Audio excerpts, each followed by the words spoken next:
meteorologist Eric Sorensen and Storm Track 8 weather. Sponsored by Carpetland.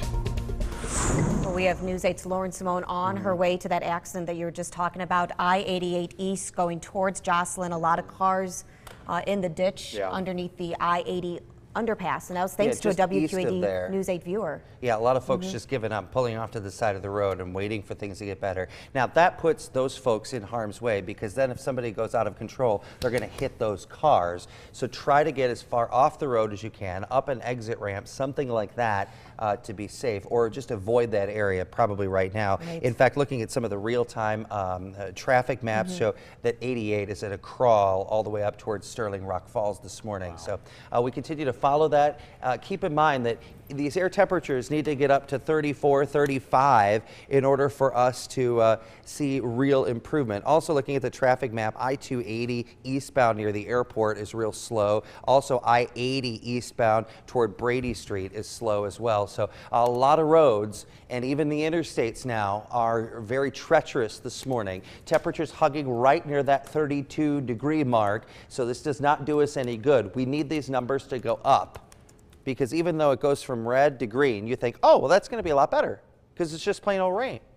No, that's just the Doppler radar trying to figure out what's happening. But as long as we have these surface temperatures at 32 degrees, we're going to continue to see this icing go through the morning commute. There is more. Look at all the rain coming in from the south here. The good news is we will rise above 32 degrees by about 10 or 11 o'clock. So that will bring an end to our icy weather as we head into the afternoon hours. Here's how much we're expecting. But keep in mind, only a glaze is what's needed to cause you to fishtail around here this morning. Even walking out the back deck or the sidewalk, you've got some problems. About a quarter of an inch of ice accumulation is expected. Slick and hazardous conditions is what we've got on the roads. Minor power interruptions. I don't think that's going to be the case here because our wind is calm. If we had any wind at all, some of these power lines would be jumping up and down and we'd have some interruptions. Treacherous travel, especially for the Quad Cities. I'm going to actually move this treacherous over a little bit so it does include the Sauk Valley, just with the idea that we have that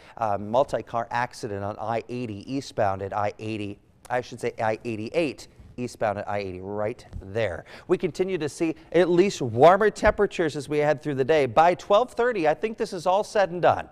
We will just be in rain form with temperatures that go above that 32-degree mark. Here's what's going on now. The problem, heavy rain, 31 degrees. So temperatures are below freezing even in the lower parts of the atmosphere, and that means that this rain is freezing on contact. 32 now in Moline with freezing rain that continues. We'll be watching some of these spots. Nobody really in the safe zone just yet. Nice to see Kewanee up to 35 degrees, but it's not until we get a lot of these to go above 32 to 35 degrees by about noon that will start to give you an okay for the roadways. So here's your accurate Storm Track 8 forecast. 38 degrees with freezing rain this morning, changing to just all rain afternoon today. Temperatures could go back down near the freezing mark tonight, so a little freezing rain would be possible, but this is not going to be as bad as what we have here this morning. The good news is our 8-day forecast shows temperatures warming up, so whatever does create ice this morning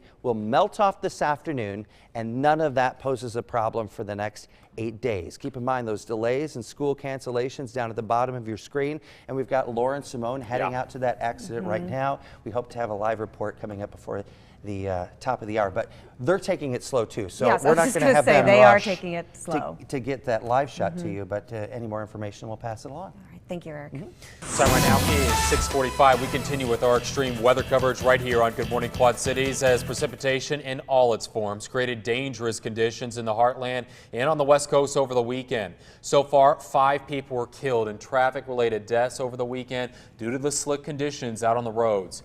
Ice storm warnings and winter weather advisories were in effect for parts of 10 states since Friday, stretching from New Mexico to Wisconsin. Oklahoma, Kansas, and Missouri were particularly hard hit. The governor of Missouri declared a state of emergency on Friday, asking everyone to stay safe. At least 35 people, including children, were killed when a Turkish cargo jet crashed into a village in Kyrgyzstan. Take a look at the wreckage left behind. An official tells CNN the Boeing 747 crashed due to poor visibility near an airport north of the capital. The plane was supposed to make a stop in Kyrgyzstan on its way from Hong Kong to Istanbul. The victims include 4 people on the plane and dozens of residents of the village where it crashed. At least 10 inmates are dead in northeastern Brazil after another prison riot. Special military police forces were deployed to regain control. The prison is overcrowded, but experts say the bigger problem is conflict between rival drug gangs. More than 100 inmates have been killed in 5 separate riots in Brazil's prisons since New Year's Day. 2 Orlando, Florida police officers were laid to rest this weekend. Master Sergeant Deborah Clayton's funeral was held on Saturday. Police say she was killed by Markeith Lloyd while trying to arrest him for killing his pregnant ex-girlfriend. Clayton was a 17-year veteran of the force and leaves behind a 21-year-old son. Deputy First Class Norman Lewis was buried Saturday as well. He was killed in a motorcycle crash while looking for Lloyd. Lloyd is still on the run. Indiana State Troopers are gaining attention for their use of social media. With a lot of attention on the weather this weekend, troopers really ramped up their emoji game. Sergeant Todd Ringel was the most recent account to go viral. He's been recreating songs like Ice Ice Baby with the help of those emojis. Sergeant Ringel says he believes the creative messages are really sticking with people, whether they're about the weather or drunk driving. Recently, maybe a week ago, I actually had a dream about emojis. That's kind of scary. That may tell you that I'm working too hard with these emojis. Yeah, I would say so. Sergeant Ringel says each little icon helps tell a story. The moral of that story is keeping you and your family safe. It is 6:48 right now, and time for our trivia question for this hour. In what year was the word emoji added to the Oxford Dictionary? 2010, 2013, or 2016? I didn't even know it was. Grab your phone and give us a call at 309-736-3288. Callers 7, 8, and 9 are eligible to win 2 tickets to the Quad City Mallards game this Friday at the iWireless Center. We'll have the answer when we come back. You're watching Good Morning Quad Cities.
The Oxford Dictionary added the word emoji in 2013. Mike from Davenport wins 2 tickets to the Quad City Mallards this Friday at the iWireless Center in Moline. Well, here's a look at our top stories this morning. Davenport leaders are planning to put millions of dollars into the city's streets and sewers over the next few years. Over the weekend, the City Council held its second budget work session, this time focusing on the 6-year plan for infrastructure projects. City leaders say they want to invest heavily in streets and sewers, spending $124 million over the next 6 years.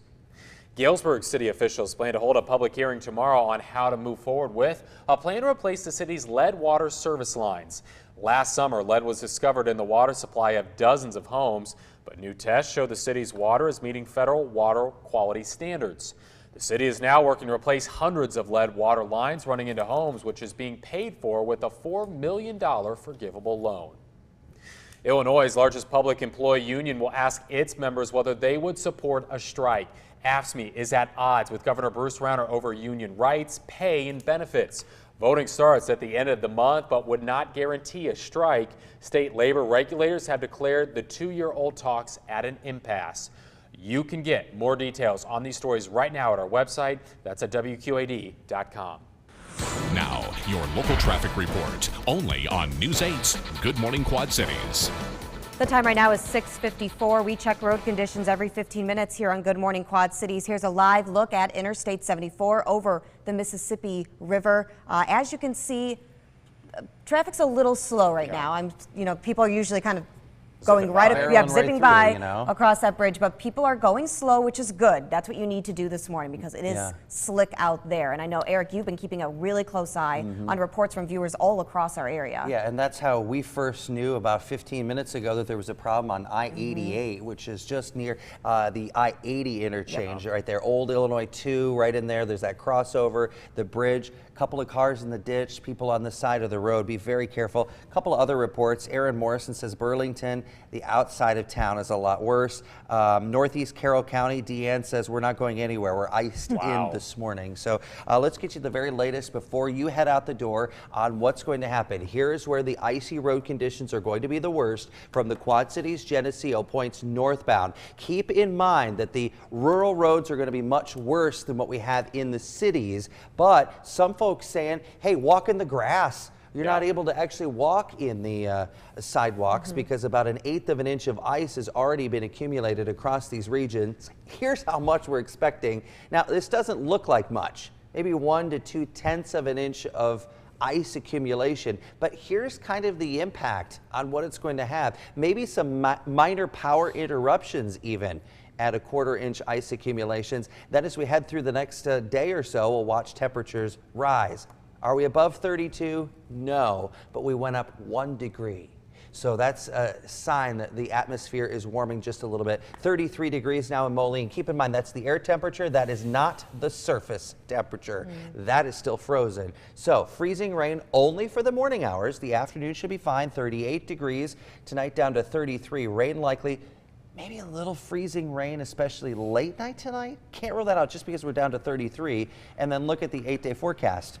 30s turn into 40s, turn into 50s, perhaps, as we head into the weekend. So, yeah, there's no snow. We're not going to be shoveling anything, but you know what? When it comes to wintry weather, it's ice that's the worst for travelers. So this morning's commute is a problem. Yes, please be careful if you're out traveling today. If you don't have to travel, stay inside. Stay inside. Yeah. Stay inside. Have yourself a nice day. Thank you for joining us and watching Good Morning Quad Cities. We are back every half hour during Good Morning America with updates. For local news and weather, we will continue to keep you updated on this winter storm. Bye-bye.